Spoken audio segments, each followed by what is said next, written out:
A glória do ministério da nova aliança. Capítulo 4. Tema desta semana: o único foco na obra de Deus.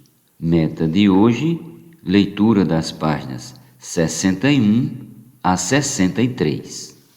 O único foco na obra de Deus. 1 Coríntios, capítulo 3, versículos do 5 ao 11 e o capítulo 9, versículo 23. No primeiro capítulo, falamos sobre o único ministério. Deus tem uma só vontade, portanto, o ministério é para executar a sua obra conforme a sua vontade.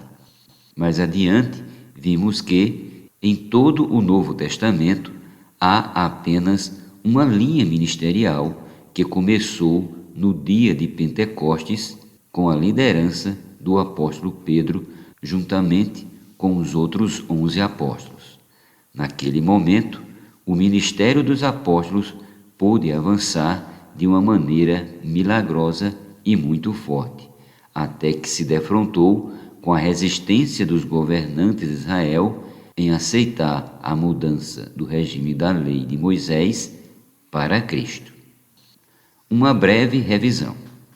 No período do Antigo Testamento, Deus havia falado ao povo de Israel que, em vindo Cristo, eles não mais estariam subordinados à tutela da lei. Deuteronômio, capítulo 18, versículos do 15 ao 19. Com a experiência no dia de Pentecostes, o número de pessoas que creu no Evangelho foi muito grande e a igreja em Jerusalém passou a crescer a cada dia. Porém, o povo judeu, como um todo, não estava preparado para essa transição e, apesar de ser o alvo prioritário de Deus para receber o Evangelho, rejeitou, abrindo a nós, os gentios, ramos da oliveira brava, a oportunidade de ser enxertados na boa oliveira. Romanos capítulo 11, versículos 16 ao 17. Graças a Deus por essa oportunidade. Nós fomos enxertados na boa oliveira e inseridos nesse único ministério, o ministério da nova aliança. Esse ministério não pôde ser barrado. Com as dificuldades e oposições enfrentadas em Jerusalém, o Senhor deslocou a linha ministerial para a cidade de Antioquia. Nessa cidade surgiu uma linha de pregação do Evangelho aos gentios, culminando com a abertura de um centro de obra em Éfeso, por meio de Paulo em sua terceira viagem. Deus já havia preparado isso, porque Paulo, no final de sua terceira viagem, seria preso. Contudo, mesmo na prisão romana, Deus o usou para escrever 4 livros maravilhosos da Bíblia: Efésios, Filipenses, Colossenses e Filemão. Durante seu ministério, Paulo escreveu muitos livros, antes de seu martírio pelo imperador Nero. No ano 67, Paulo ainda escreveu 4 livros, as 2 cartas a Timóteo, Tito e Hebreus. Em seguida, Deus providenciou a ida de João, um dos 12 apóstolos de Jerusalém, para Éfeso.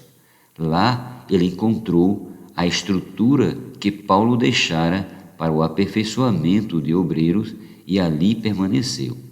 Já maduro, desenvolveu seu ministério ulterior, o ministério do Espírito e da vida. João levava a vida divina para todos. No livro de Apocalipse, em uma das cartas às igrejas da Ásia, a igreja em Éfeso é louvada pelo Senhor em muitos aspectos. Todavia, é repreendida porque abandonara o primeiro amor. Os cristãos em Éfeso precisavam voltar à prática das primeiras obras. Do contrário, seu candeeiro, que tipifica seu serviço a Deus e seu testemunho, seria removido. Apocalipse capítulo 2, versículos do 1 ao 5. Por meio do apóstolo João, a igreja em Éfeso foi muito ajudada e restaurou o seu primeiro amor ao Senhor. Com isso, vemos que o conhecimento ensoberbece, mas o amor é o que de fato edifica. 1 Coríntios, capítulo 8, versículo 1, parte B. Por fim, como resultado do ministério de João, a igreja em Éfeso se tornou uma igreja desejável. Hoje, nós também somos como a igreja em Éfeso, ou seja, por meio do ministério de João, somos conduzidos à vida e ao amor. Aleluia!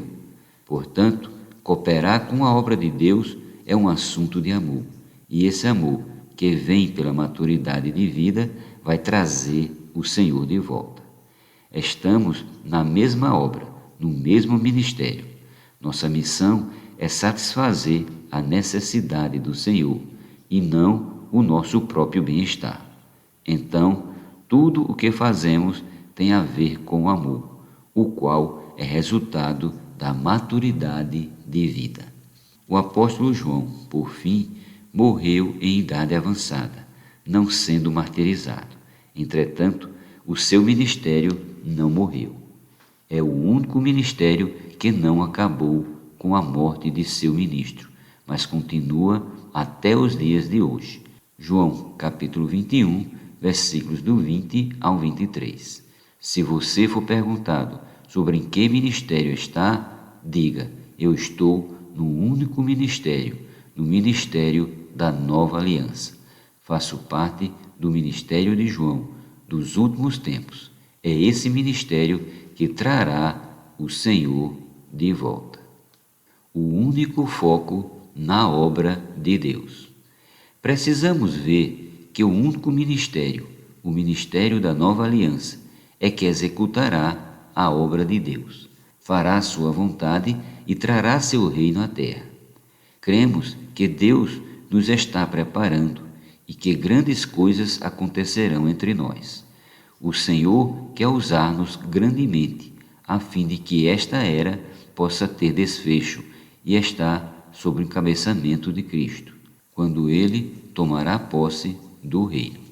Por isso, há muito a fazer: fortalecer as igrejas, levar os irmãos a amadurecer, apoiar-nos e perdoar-nos mutuamente, sustentar uns aos outros. Também precisamos abandonar toda infantilidade espiritual, muitas vezes expressa na maneira divisiva na qual podemos estar vivendo. É assim que vamos, pouco a pouco, ser cada vez mais coesos e preparados para a obra do Senhor. Nessa unidade, o Senhor poderá fazer grandes coisas entre nós. Para isso, precisamos ter um foco definido. Se você tem um foco e eu tenho outro, vamos dividir a força, a energia e não conseguiremos trazer o Senhor de volta. Por isso, o meu objetivo nesse capítulo é colocar-nos todos no mesmo foco. Tomemos como exemplo a lâmpada e o laser. Lâmpadas podem até produzir calor, mas o laser aquece tanto que corta até mesmo chapas de metal. A luz de uma lâmpada pode iluminar nossas casas, ruas e espaços públicos, mas o laser é lançado ao espaço e atinge a lua. Nenhuma lâmpada seria capaz disso. No entanto, laser e lâmpadas são feitos da mesma coisa: luz.